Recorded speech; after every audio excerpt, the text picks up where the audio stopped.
What's up, everybody? Welcome to the Bronx Pinstripes Show, our first episode of 2025. We're back, but we missed the deadline, Scott. This is like a running bit on our show. I feel like it's the longest running bit on the deadline to wish people Happy New Year. We missed it. It was this past Friday. I did not miss it. Happy New Year. This is the first time I've seen you in the new year. So of course I'm going to say Happy New Year to you. It's not like it's been an eternity. I haven't seen you. These 2 weeks in today's world go by like absolutely nothing. So yeah, Happy New Year, man. It's 2025. It's the year of Jim Abbott. I'm excited for that. Or Mark Teixeira. But Jim Abbott was my guy for a long time, just because of all of the crazy things that man overcame to be a major league pitcher with one arm, which is insane, and throws a no-hitter, which is insane. So yeah, the year of 2025, the year of Jim Abbott in my head. Okay, there you go. Happy New Year. Okay. I wanted to kind of push this longer, to be honest. Like maybe not record today, maybe next week, just so I could say Happy New Year a week after the self-imposed deadline that you have. So the Curb Your Enthusiasm scene pops up on my Instagram like around New Year every single year. And I forgot he said he imposed a 3-day deadline, which I'm like, oh, that's aggressive. That's harsh. I give a week and a half. It's that first week of the new year, some people aren't even back to work, so you didn't get that full week afterwards. So this past Friday, if you didn't get your Happy New Year's in, if you didn't talk to the person at work or whatever it might be, like we've talked many times, we've texting, we've been in text. That doesn't count. I'm not going to text you Happy New Year. And this is the first time we're actually conversing. I text plenty of friends. I text plenty of friends Happy New Year. Well, I didn't want to do that to you because then it's not as much fun. Why would I waste my Happy New Year on you via text? That would be asinine. You could wait until February when pitchers and catchers report. Then you could say Happy Baseball New Year. No, you see, here's the other thing. Kemp went back to school today on a told me 2-hour that. delay. One more final kick in the balls, a 2-hour delay. So yeah, he was off all last week because of bad road conditions. And so yeah, this is really the beginning of the new year for me. How much snow did you get? It's been 5 weeks, like 5 inches, but it all turned to ice very quickly. Yeah. And there's a bunch of back roads that this place is not prepared to handle it. He's going to be in school just buy some salt. He's going to be in school till July with all these off days. Yeah, they turned teacher work days into school days already. So we'll see. But yeah, man, I know we saw each other over the break, which was cool. Was able to come and hang out for a bit. Got the families together, which was fun. But yeah, I'm ready. I sent you a text a couple of days ago saying I'm itching to talk some Yankees baseball. We got some things that we haven't covered yet with some news, and unfortunately some sad news with. Again, we haven't talked about, but Rickey Henderson passing, who was much too young, mid-60s. Yeah, it really took me. I didn't realize anything was going on with him, but when I saw that was one that kind of took me back a little bit. Yeah, Rickey Henderson is an icon of baseball. I mean, I remember when well, this is a different scenario because Rickey Henderson was too young, like you said. But when Yogi Berra died, this was maybe in our first or second year doing the show. Yogi Berra died, and he was like. Obviously much older, lived a longer life, which is fortunate for him. But yeah, when an icon of baseball dies, and like obviously none of us have met Rickey Henderson, but you're connected to these people that you follow in the sport, watch or read about, listen about, all that kind of stuff. Yeah, it's definitely impactful. Rickey's one of those guys too that I mean, he was such a he was. I've made my opinions very known on this show about the admiration for the stolen base and being able to use the base paths to your advantage. And there wasn't anybody better than Rickey Henderson. And to this day, I still show kids when I coached Little League and pony ball for like 10 years, and I'm probably getting back into it this year now that Kemp is in rookie ball. But the one I would constantly show how to run the base pass, I would show Rickey Henderson video, the grainy video that I could find. There was nobody who did it better, man. Like the amount of power that guy got on his first step or two was insane, and how he could get to full speed so quickly. He was a technician. He was awesome, and he was a lot of fun to watch. So very sad to hear to hear that he passed. But he will definitely be remembered. One thing I wanted to say real quick about Mattingly had some comments I thought was good. Rickey was simply the best player I ever played with, Mattingly said. He could change the outcome of the game in so many ways. It puts a smile on my face just to think about him. I will miss my friend. So he was one of those guys that I think a lot of people looked up to as well. And he was definitely a charismatic, person in the game, and was a huge part of Oakland as well, which is, sad that they're not there when he retired or when he passed. But it's a guy that will be talked about for forever, very, very long time. So I'm looking at Rickey Henderson's baseball reference page. It's very long. He played for a long time. But he came over to the Yankees in 1985 when he was 26 years old. I always thought he came over later in his career because I remember him being with Oakland for a long time. But really, he came up with Oakland when he was 20, played there, went to the Yankees on a free agent deal, then went back to Oakland, and then got traded in '89, right? Because he won the World Series. Then he bounced around a lot of different teams and obviously played all the way to 2003. Dude was in the Major League Baseball in 2003. That's just the major leagues too. I mean, he was playing independent. I know he was playing in Trenton. He was playing with just random independent league teams just because he wanted to continue to play. Wanted to steal some bags. Yeah. So in 1985, he finished third in the MVP. Mattingly won the MVP in 1985. The Yankees had the number 1 and the number 3 MVP players that year, still finished in 5th place. But this season that he posted in 1985 in his age 26 season was pretty amazing. 314 batting average, 419 on base percentage, 80 stolen bases, which leads the league, 146 runs, which led the league, and a 9.9 WAR, which led the league. So he produced. He produced as a Yankee. The teams stunk. Not necessarily his fault that they didn't win, but. Yeah, couldn't even finish out of the basement of their division. I guess 5th wasn't the basement at that time, I don't think. But number 1, number 3, and still 5th place. Yeah, pitching wasn't great. Guess you need that. So we did miss some things. It's not like crazy news has happened. We obviously touched on Fried and the other trades that the Yankees made, but we did not touch on the Trevino trade and the Paul Goldschmidt signing, which were the two big moves that have happened since we last recorded. Which one would you like to start with?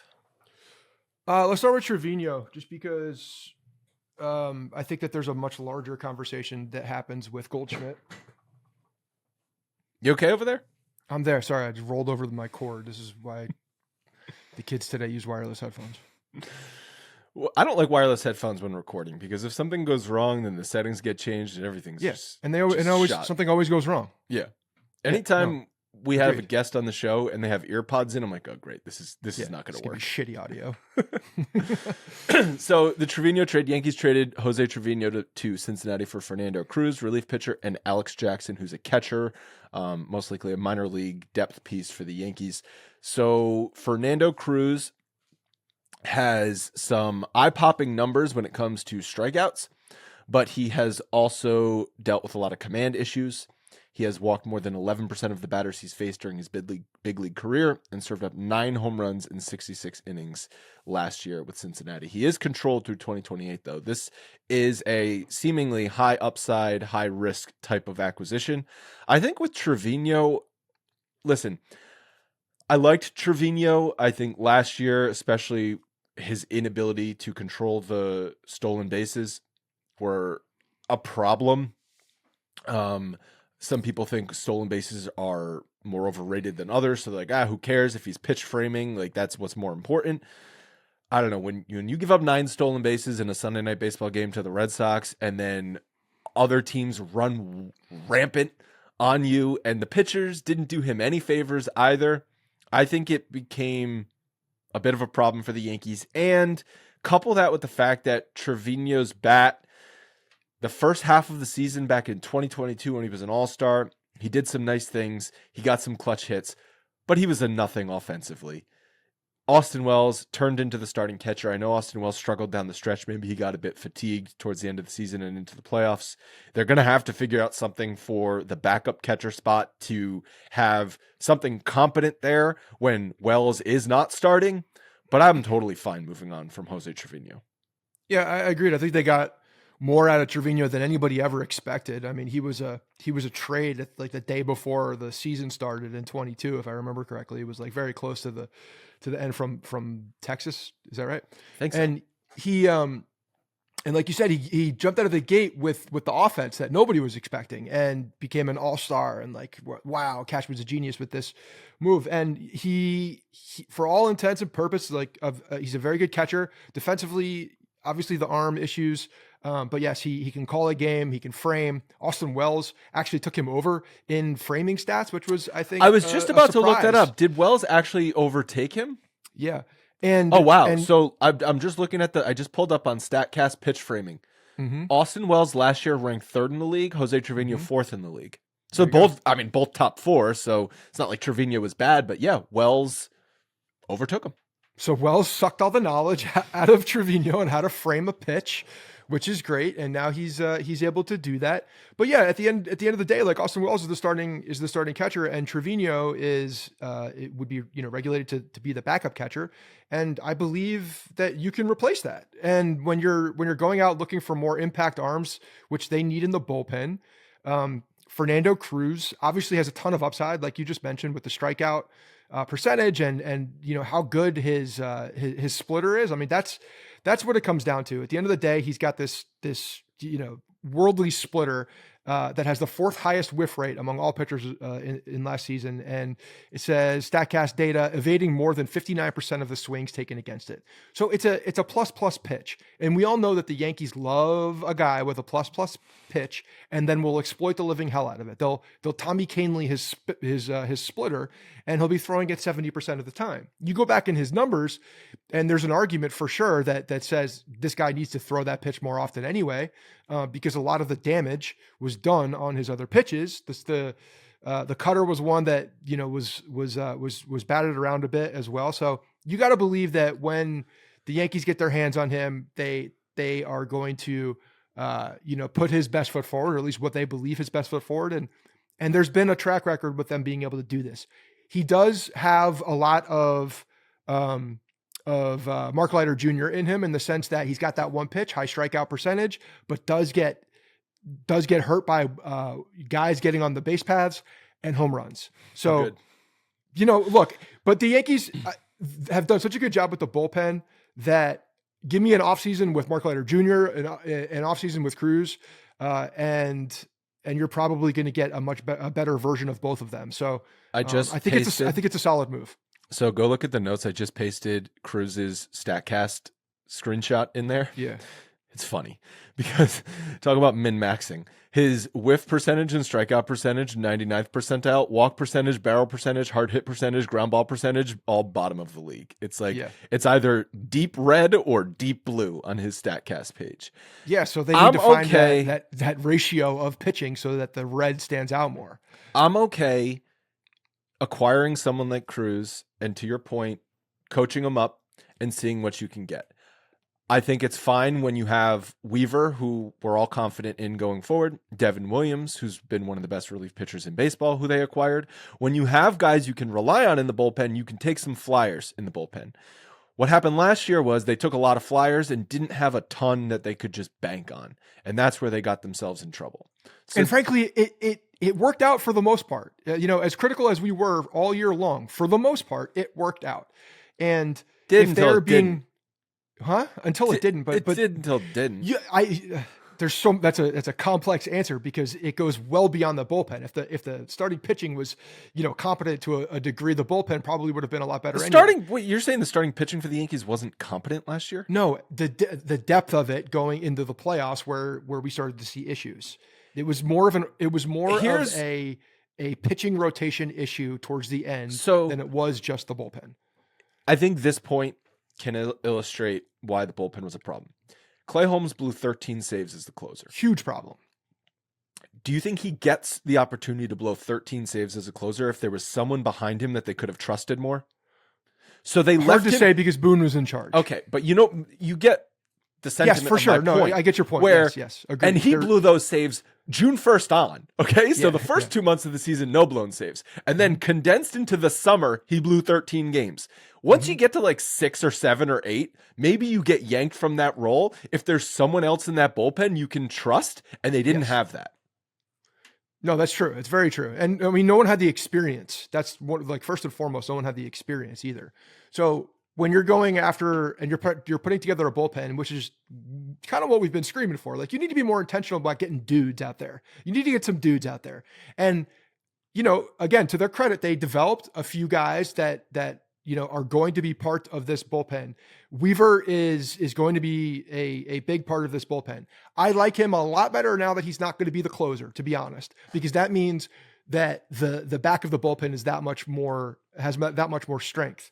I think a guy like Jake Cousins has a really good place in the bullpen. I just don't think he's a high leverage guy in the 8th or 9th inning, but he's a very good bullpen arm with some extremely effective pitches. And I think that he's going to excel by being in more of this supportive role because they got some dudes in the back now that have the ability to strike people out. Yep. So I think it's a solid move, and I think that they have to do this, especially if they're going to pull their starting pitchers that they're paying an exorbitant amount of money in the 5th and 6th inning. We talked about that last time, right? It's like, okay, you're now spending over $100 million a year in your starting rotation. Let the dudes work. I think that's what they're there for. Let them go the extra inning. We're not talking about let them pitch complete games every single night. Like, duh, that's not going to happen. But you don't have to pull a guy just because he's at 97 pitches in the 5th inning because what? That's what StatCast says. That's what analytics say. That's what use your eye test. Obviously, if a guy's fatigued, get him out of there. But if he's going like Garrett Cole, Carlos Rodon, Max Fried, all of these pitchers should be able to go 6 innings, 110 pitches fairly regularly. That's why they're getting paid 28, 29, $36 million. This is a philosophical issue because you can't just tell a guy who hasn't really done much of it all year long to start to go 7, 8 innings in the playoffs. You need to condition them. You need to allow them to push through their bullshit earlier in the season, middle of the season, and not have quick triggers all the time with some of these guys. And they need to be conditioned so that the playoff time comes, you're able to lengthen them, and they've been there before. They've felt that before. They've done that before. You know, those are extra innings. Those are extra pitches on the arm. But again, like the guys who are in the major leagues throwing pitches as a starting pitcher are supposed to be conditioned for this. They can handle it. Their body can handle it.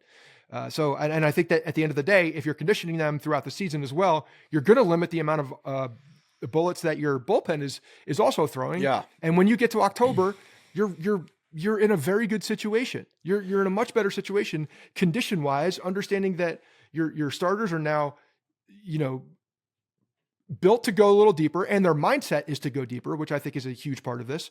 And now you also have, you know, fresher bullpen arms that can be effective against the best, you know, hitting that you're going to see when the playoffs come. Another issue that the Yankees bullpen has faced is being overworked in the first half of the season. And that's why towards the end, they start to wear down. The numbers are eye-popping in the first half, and you're like, oh, this bullpen, did Cash God did it again, or did Cash God do it again? And then they get worn out, and stuff starts to go sideways.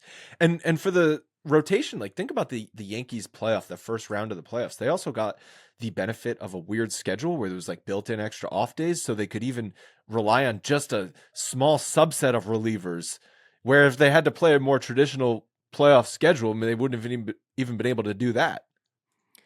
No, that's true. It definitely helped them in that regard. But again, like it's a bigger issue than just, you know, having guys back there who have the ability to do this. They need to be put in positions to win. But again, like I like this trade. I think Cashman did a good job here by identifying someone who is high impact and can really, you know, change the feel of your bullpen towards the back. So I think it was a solid move.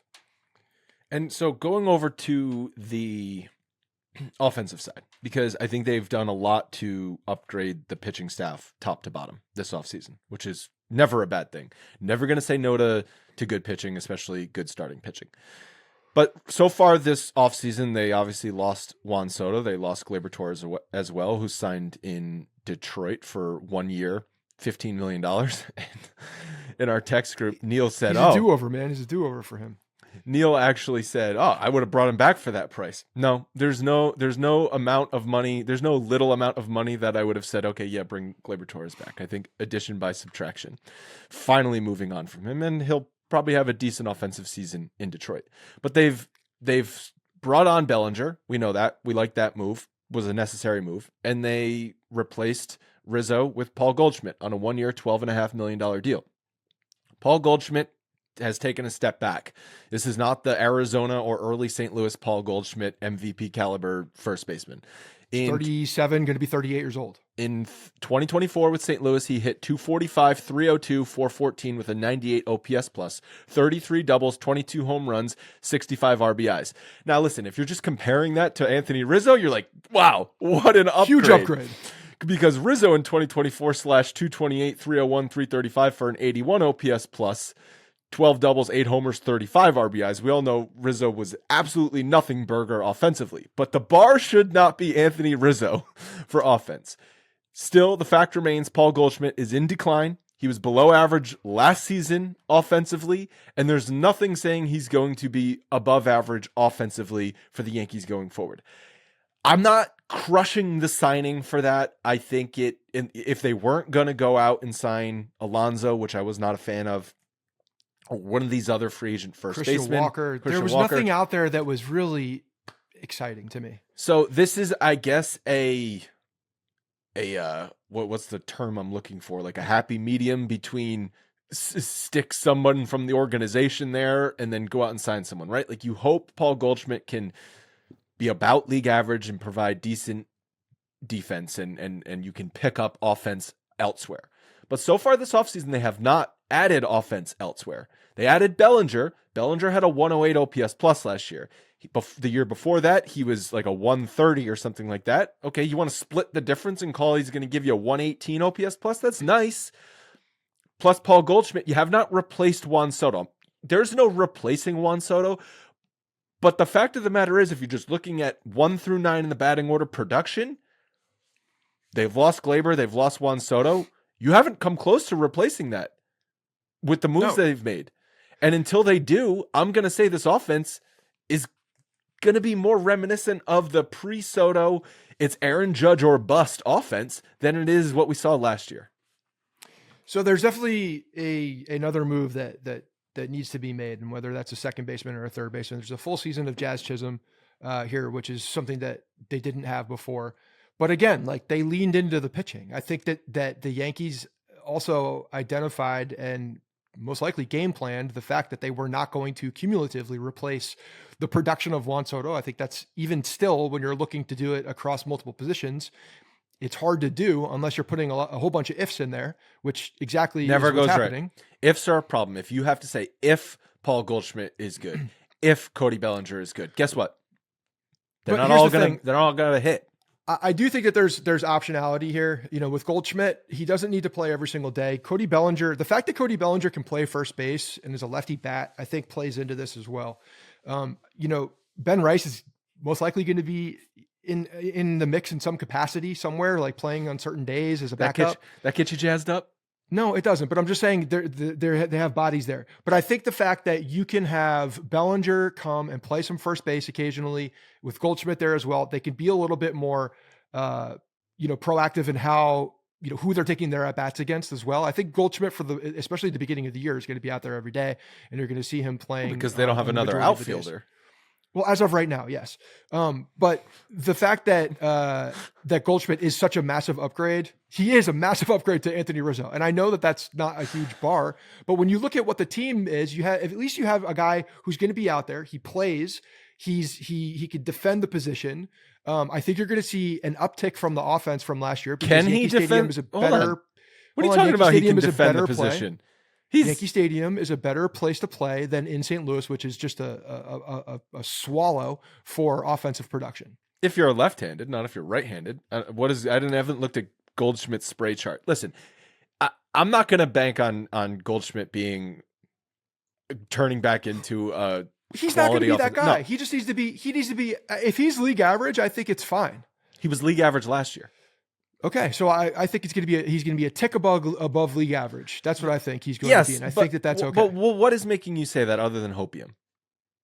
No, I don't think that's hopium. I think that's what we saw last year. And when I think you're that he's going to be in a better situation. So I expect about that. Unless Father Time just says you're done. That's what happens when you're 37 years old and you've been in decline for 3 straight years. You don't suddenly, unless this is the early 2000s and everyone's visiting the Balco lab, you don't suddenly turn back into an MVP candidate. I mean, he still did hit 22 home runs last year as well. And no one's, well, excuse me, but we're not trying to make him an MVP candidate. No, but you're saying, oh, he's going to be from one far extreme. I said league average. You said a tick above. Okay, a tick above league average. If a tick above league average is MVP, then, I don't know what game I'm watching. But here's the thing. He was a tick below league average last year. Logic says he's going to be a tick below what he did last year, which is 2 ticks below league average. And if he sucks, yes, you're right. They have no ties to him beyond this 1 year. You can bench him for large chunks of time, and Bellinger can play first base. That does create issues in the outfield. And what happens with the outfield? Because right now they have. Do they have 3 outfielders? Who's the third outfielder? I guess Dominguez is your left fielder, center fielder. Right. Cody Bellinger. No, Cody Bellinger's center fielder. I think Cody Bellinger's your center field. Although I don't know, because we saw Jason Dominguez not catch fly balls in left field. Again, I've said it. I think that's a fluke. But are you going to? I think what you have to do with Jason Dominguez this offseason is say you are going to be this position. Focus on that position. We're not moving you around. Yeah, and that's why it could be center field. I don't know what they're going to do with him in the outfield as far as which position they're going to play him in, because I think Bellinger could play either one. And again, Bellinger will be in, Has Bellinger at first base occasionally as well. So you're going to see more flexibility. I think the fact that Bellinger's here and can play a good first base, just I just googled Clay Bellinger. I just googled Clay Bellinger baseball reference. So got him. So I think that cumulatively at first base, that's going to be okay. Plus, you're going to see, if they do address second, third base, which they need to, you're gonna see some days where LeMahieu is backing up and playing at first base as well. You know when the last time Cody Bellinger played left field? Dodgers, 2018. Okay, two innings. The guy's an athlete. He can play anywhere he can play anywhere in the outfield and first base. The guy's an athlete. I'm not worried about him. I'm not worried about him. I love how one off season just changes how you talk about Bellinger. He's an athlete that gets hurt, but he's an athlete. He is. Man's an athlete. So there's been so many articles written about Goldschmidt's impact on the Yankees, and most of them focus on, he's going to be a great clubhouse guy. Hoke published an article that I read about how Goldschmidt learned under Lyle Overbay back in 2011 with the Arizona Diamondbacks, and how he just was mentored by Lyle Overbay, and how he's taken that with him throughout his career, and that's what he wants to do. A Yankee great, a former Yankee great. Lyle Overbay. So this was pre-Yankees Lyle Overbay, by the way. Brewers. Yeah, well, Lyle Overbay was Diamondbacks. Brewers, then Diamondbacks, then Yankees, and then I don't know what happened to him after that. But I just think Blue Jays. Okay, so you're gonna have Goldschmidt mentoring guys in the Yankees club. This is not a young team. Yeah, I think that's all overblown. I think he brings a perspective, and I'm sure will contribute to the clubhouse in that regard. Okay, but the Yankees are not looking, and they don't need leadership with this team. No. I mean, there will be some young guys, but there's plenty of leadership on this team at this point right now. Yeah. So. Yeah, so I'm not looking at that. I think he needs to be a baseball player and hit the ball and field the ball and play good baseball for him to be an effective part of this team, not just a voice box on the sideline. Do you liken this to when the Yankees brought in Matt Holliday? Not bad. I thought you were going to say Troy Tulowitzki, but well, no, that was. I thought you were going to go far on the doom side of things. Troy Tulowitzki was a Make-A-Wish.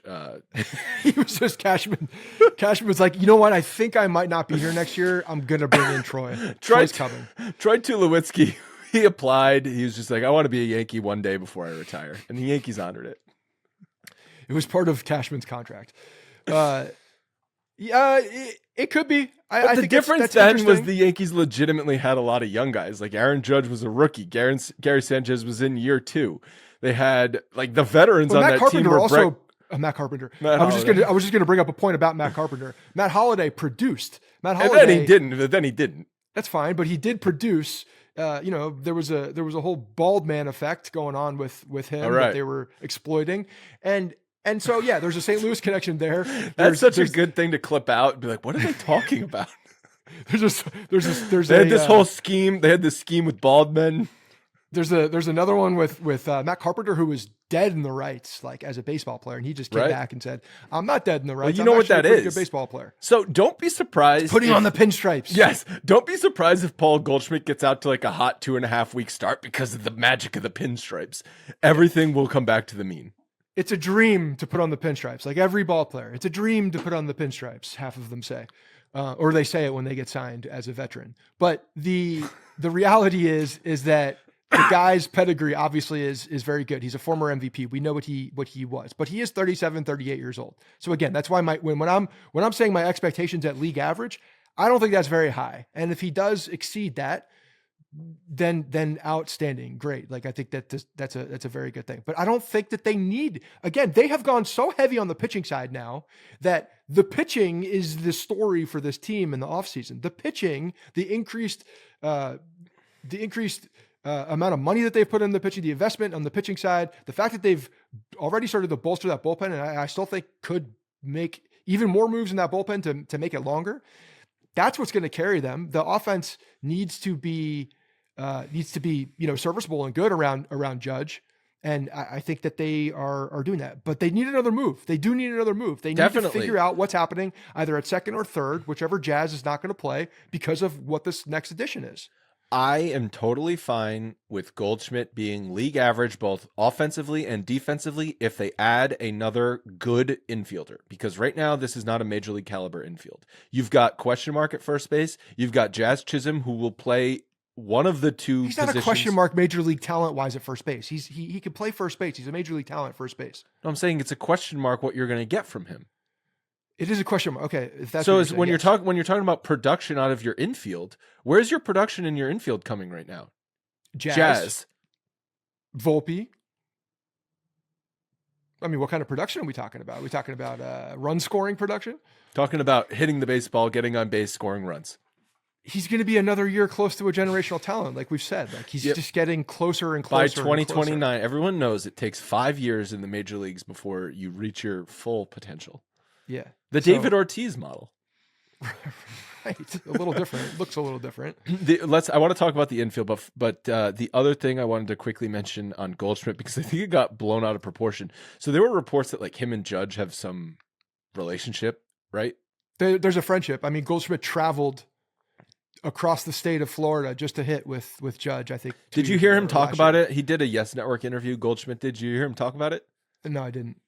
He said, yeah, there's been a lot about that. I was in the area and we hit 1 January in 2023 and we've stayed in touch ever since. Yeah. Like this is not some like kinship that he drove 3,000 miles cross country just so he could hit with. No, it was across the state of Florida. He's in the area. He was in the state of Florida. 3.5 hour drive across the swamp. Right. Yeah. He was in the area. Yeah. But at some point, like Goldschmidt probably identified like Judge is a guy I would like to play with at some point. In 2023. They don't need to be best friends. In 2023, after Aaron Judge was well established in the major leagues as one of the best hitters in baseball, not in 2017 before anyone knew Aaron Judge was going to be an MVP. No, that's even better. That means the guy knows what he is and wants to play with it. It's just funny that like the legs that stories get, that when you actually dive into them, you're like, there's nothing here. Yeah, they're friendly, and I think Goldschmidt they like to hit together. I think Goldschmidt sounds like a great clubhouse guy, right? Good. I don't liken this necessarily to Donaldson, even though a lot of the stuff is similarly talked about Donaldson. When the Yankees acquired Donaldson, it was he's going to bring an attitude to the Yankees clubhouse. He's going to be their asshole. The Yankees are going to add him, and he's a competent third baseman. He's going to bounce back. Turns out that didn't happen. Goldschmidt, I don't think he's going to rub anyone the wrong way. I think he's going to come in. He's going to be a professional. If he hits, great. Is he still hitting the shit out of the ball? Let me ask you that. Is he still hitting the ball hard? Is he still popping the ball off of his bat? Goldschmidt, yeah. Answer that. Where's his hard hit percentage? His hard hit percentage is good. Everything else is bad. And here's Barrel's my problem. Not bad. Here's Hold my on. problem. Average exit velocity, not bad. Like, Yeah. the guy is still hitting the shit out of the ball. Then why didn't he get hits? Here's my problem. We talked about this in our text chat. Expected stats annoy the crap out of me because there's so many decisions made on expected stats, and then it turns out, oh, maybe the actual stats are the real thing. His batting average sucked. His on-base percentage sucked. His real slugging percentage sucked. There's a reason those all sucked. Baseball, over the course of a season, there's a big sample. And yeah, I'm sure he did hit the ball hard and hit into some bad luck. But then why didn't he get more hits? I don't know, because he's old and probably done. Look, I'm not saying that he's going to be that guy. I've already said this. But the fact that the guy's still hitting the ball hard and still barreling up the ball, which means he's getting to the right spots. Go look at Josh Donaldson's. He's got the pedigree. It's different. Go look at Josh Donaldson's StatCast numbers with the Yankees in his last year. He also hit the ball hard. He had, remember, 9 home runs and 13 hits. So he was hitting the ball hard. He just wasn't hitting the ball other than the 13 times he hit the ball hard. All right. Well, then we'll see. We'll see where it is, because his K percentage definitely went up. Goldschmidt was definitely striking out more often than he had in this past year. And when you start to see that, and his walk percentage is bat bad. Speed and your chase percentage bad. Yeah. Yeah. Maybe the visibility in St. Louis wasn't good.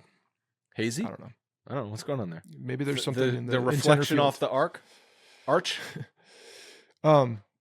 But so they need to make a move. Obviously, I still think that's there. Otherwise, you got DJ LeMahieu that's playing second base, third base, or Cabrera that's playing second base or third base. I think Cabrera you and I is a utility guy. I think you and I stayed on the LeMahieu bandwagon longer than anybody, right? Yeah, because we like him. Right. That's done. He's done. You agree? It looks like he's done. Yeah. And unfortunately, I don't think he's overcome these injuries. And there's nothing to say that they're not going to come back to. I think the foot's a problem. For multiple reasons, I think he is done. You cannot go into next year with him as a starting infielder. Cannot do it. At the end of the day, I believe his foot is and will be a problem for the rest of his career. And I think that's whether it feels good or not. It's different. It doesn't feel the same way, clearly, because he's not the same guy. He's just not the same guy. And I think it all comes back to his injuries. And unfortunately, once you lose your lower half, especially a guy it doesn't matter who you are. Once you lose your lower half, it's curtains. Unfortunately, it's very difficult to come back from that. So you need to go into next year with him as an extra infielder and somebody who can hopefully go in and play defense when you need it. Maybe get a hit off the bench when you need it, move runners over when you need it. He cannot be a starter. He just cannot be. Yankees pretty much got through arbitration unscathed, mostly. Mark Leiter Jr. is the only guy that hasn't settled, so they'll obviously Randy Levine was out of town. That's why they got through it unscathed. Oh yeah, so Leiter Jr. was trying to take advantage of that and maybe went a little too high. Yeah. So they still have time to settle. Otherwise, there will be an arbitration hearing for him.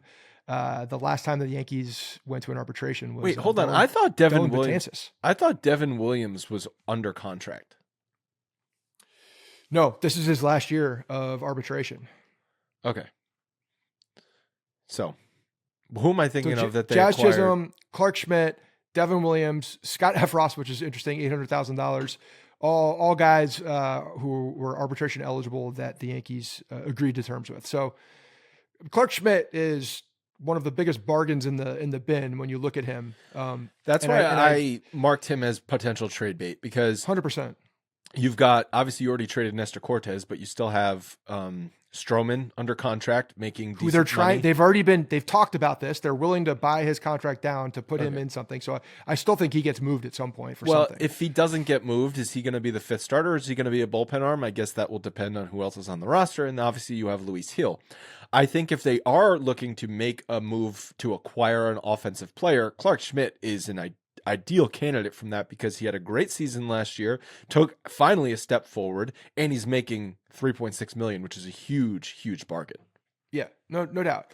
And this isn't a huge story yet because it's not a huge story. It's all speculation, but the Roki Sasaki window opens this week, and the Yankees actually believe that they have a legitimate chance in here. Hope that was would be talking great. About that. Yeah, if they're able to land Sasaki, then Heal's on the table, Schmidt's on the table, and you go out there and you upgrade your team with the best player you can find, whether it's an outfielder or an infielder. You figure it out. You go get the best player and then plug in somewhere else. That's what I would do. Absolutely, because Sasaki is going to be making not a lot of money. He's going to be on that initial Ohtani contract. Yes, right. So he's under control for a bit, like that's, and he's a plus guy. Like his impact could be massive for whatever team he plays. I think that you're still looking at Dodgers, which is just getting unfair.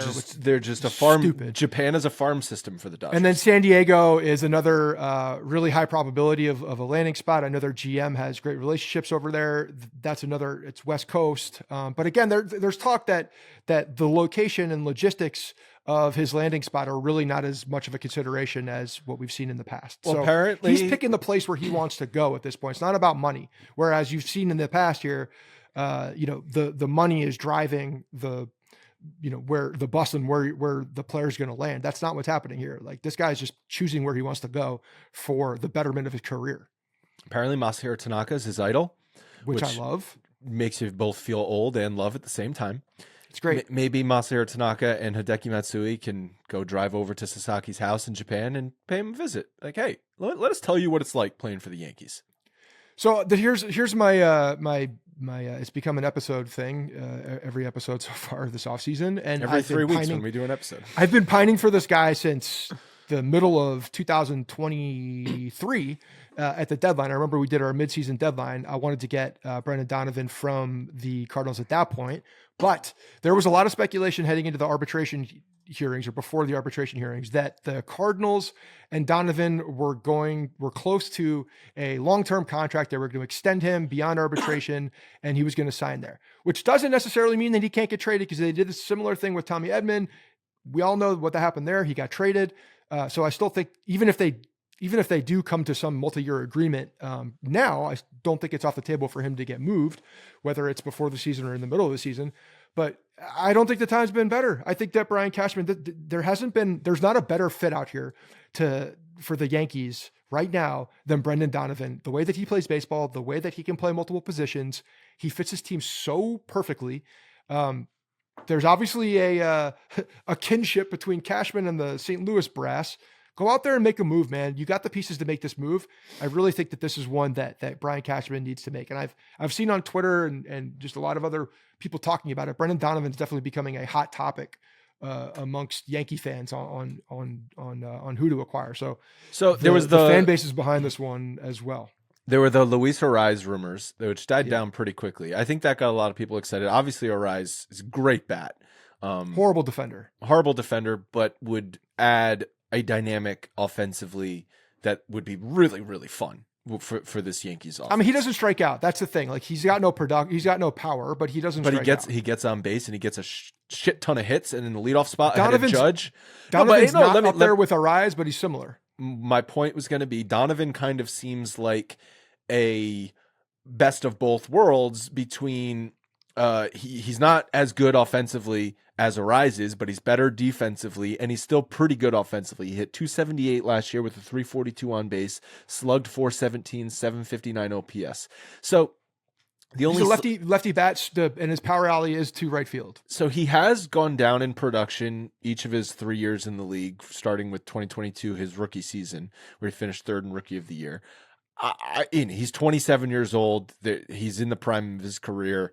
I think that is a easy situation where he's still good and he's going to continue to go upward from here.